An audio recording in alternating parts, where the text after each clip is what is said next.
नमस्कार मित्रांनो, तुमचे स्वागत आहे श्री स्वामी समर्थ. मित्रांनो, आज आपण बोलणार आहोत मकर राशीबद्दल आणि येणाऱ्या अक्षय तृतीया सणाबद्दल. कारण अक्षय तृतीया घेऊन येणार आहे शुभ तिथी, शुभ घटना आणि शुभ योग. जर तुमची मकर राशी असेल तर तुम्ही हा व्हिडिओ, ही माहिती, हे राशी भविष्य संपूर्ण बघावं. आणि तुमची मकर राशी किंवा इतर कोणतीही राशी असेल पण तुमच्या मनात काही प्रश्न असतील, तुमच्या जीवनात काही अडथळे, अडचणी, दुःख, दरिद्री, गरिबी, संकट, समस्या, कर्ज असेल, आरोग्याच्या समस्या असतील, किंवा तुम्हाला योग्य मार्गदर्शन हवं असेल, काय करावं काय नाही करावं, पैसा का टिकत नाहीये, कर्ज का झाला आहे, व्यापार का चालत नाही, नोकरीत प्रगती का नाहीये, स्वतःचं घर का होत नाहीये, लग्न का जमत नाहीये, असे असंख्य प्रश्न मानवी जीवनात येत असतात. पत्रिका बघून कोणते दोष आहे ते तपासायचे. दोष असतील तर त्यावर सोपे उपाय, सोपी सेवा करून त्या दोषमुक्त आपण व्हायचं, जेणेकरून आपली जीवन हे सुखमय होईल. आणि यासाठी योग्य मार्गदर्शन हवं असतं. यासाठी आपली व्यवस्थित सविस्तर पत्रिका बघायची असते, त्यावर योग्य उपाय आणि योग्य सेवा हवी असते. या सगळ्या गोष्टींसाठी तुम्ही आम्हाला दिलेल्या व्हॉट्सॲप नंबरवर 9270203177 या नंबरवर तुम्ही आम्हाला व्हॉट्सॲपला मेसेज करावा. काही शुल्क आम्ही त्यासाठी घेतो. तुमची सविस्तर पत्रिका बघतो, त्यावर उपाय सांगतो, सेवा सांगतो आणि तुमच्या सर्व प्रश्नांची उत्तरे देतो.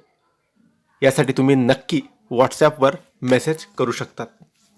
मित्रांनो, अक्षय तृतीया हा फक्त शुभ दिवस नाही, तर हा असा क्षण आहे जिथून तुमच्या मेहनतीला योग्य फळ मिळायला सुरुवात होते. मकर राशीसाठी हा काळ घेऊन येतो आहे मेहनतीचे फळ, स्थिरता आणि हळूहळू पण नक्की यश प्राप्ती. मकर राशीच्या लोकांनो, तुमचा स्वामी ग्रह हा शनी आहे आणि या काळात शनी तुमच्यावर विशेष लक्ष ठेवून आहे. शनी तुमच्या मेहनतीची परीक्षा घेईल. गुरु काही नवीन संधी देईल. राहू केतू अचानक बदल घडवतील. यामुळे काही गोष्टीला उशिरा मिळतील, पण जे मिळेल ते आयुष्यभर टिकणारं असेल आणि तुमची प्रोग्रेस हळूहळू पण मजबूत होईल. मकर राशीचे लोक खूप मेहनती असतात, पण या काळात अधीर होऊ नका, शॉर्टकट घेण्याचा प्रयत्न करू नका, हार मानू नका, कारण हा काळ तुमची परीक्षा घेणारा आहे आणि शेवटी यश सुद्धा देईल. मकर राशीसाठी हा काळ आर्थिकदृष्ट्या स्टेबल असणार आहे. इन्कम स्टेडी राहील, हळूहळू वाढ होईल, सेव्हिंग वाढण्याच्या संधी सुद्धा मिळतील. परंतु तुम्हाला लॉंग टर्म प्लॅनिंग करावी लागेल, खर्चावर नियंत्रण ठेवावं लागेल आणि फ्युचरसाठी इन्व्हेस्टमेंट तुम्हाला करून ठेवावं लागतील. या काळात तुमच्या नात्यामध्ये स्टॅबिलिटी येईल, कुटुंबाची साथ मिळेल, काही नाती मजबूत होतील. पण कामामुळे वेळ कमी मिळू शकतो, म्हणून वर्क लाईफ बॅलन्स ठेवणं गरजेचं आहे. या काळात तुमचं मन सिरियस आणि फोकस असेल. कामावर लक्ष केंद्रित करा, डिसिप्लिन वाढेल, पण स्ट्रेस वाढू शकतो, म्हणून थोडा वेळ रिलॅक्स करा, स्वतःसाठी वेळ काढा. अक्षय तृतीयापासून जर तुम्ही काही उपाय केले तर खूप फायदा होईल. शनिवारी शनिदेवाची पूजा करा, ओम शन शनिश्चराय नमः या मंत्राचा जप करा.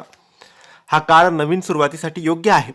Career growth, business expansion, long term planning, पण जलद नाही तर स्थिर यश तुम्हाला मिळणार आहे. मकर राशीच्या लोकांनो, हा काळ तुमच्यासाठी मेहनतीचे फळ देणारा आहे.